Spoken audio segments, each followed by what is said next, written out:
In this series, we've said that as we pursue our God-sized dreams, we can expect spiritual attacks. The enemy will throw his fiery darts, often tempting us to fear and doubt, hoping to kill the dream before it ever becomes a reality. But temptations come on the other end as well, after the dream is established. The enemy would love for us to inflate self, to be puffed up. There's another word for it: pride. We have to be careful as we engage in the pursuit and even as we start walking out the God-sized dream. We have to remember always to decrease.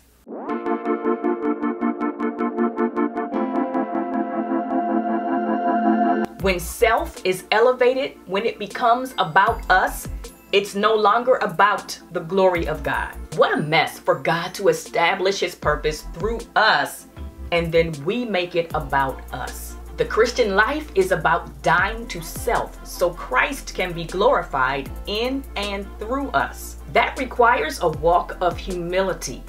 It requires decrease. John the Baptist said it in John 3:30, "He must increase, but I must decrease." Think about the life of this man who said he must decrease. The God-sized dream was told to his father Zacharias through the angel Gabriel. Gabriel said his wife Elizabeth would bear a son in her old age. And this son would be great in the sight of the Lord. He would be filled with the Holy Spirit in the womb. He would be used mightily by God, turning many back to the Lord. He was going to be a mighty prophet.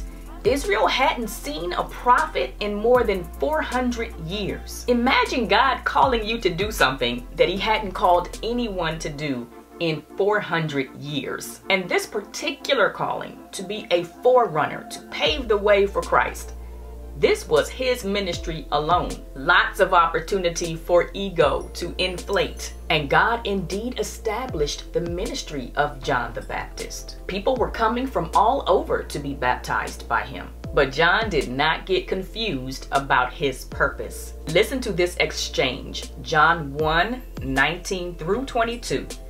"This is the testimony of John, when the Jews sent to him priests and Levites from Jerusalem to ask him, 'Who are you?' And he confessed and did not deny, but confessed, 'I am not the Christ.' They asked him, 'What then?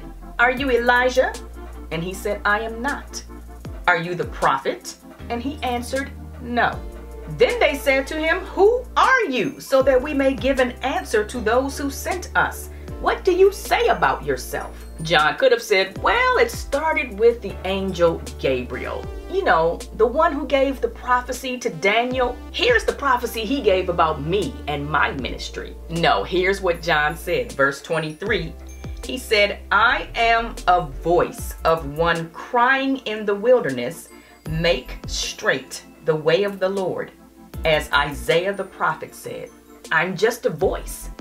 He goes on to say that one is coming after him and that he is unworthy to tie his sandal. John was walking out a God-sized dream of magnificent proportion, but he never forgot that it was not about him.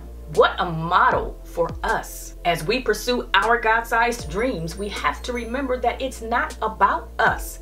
It's about the building up of the kingdom. It's so that God's purpose and glory can be manifested through us. We'll look more at John's ministry next time. Jesus said, "Watch and pray so you do not enter into temptation."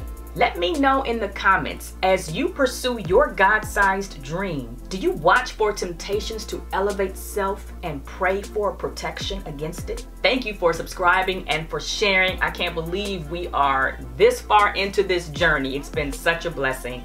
I will see you in the next video. Keep clinging.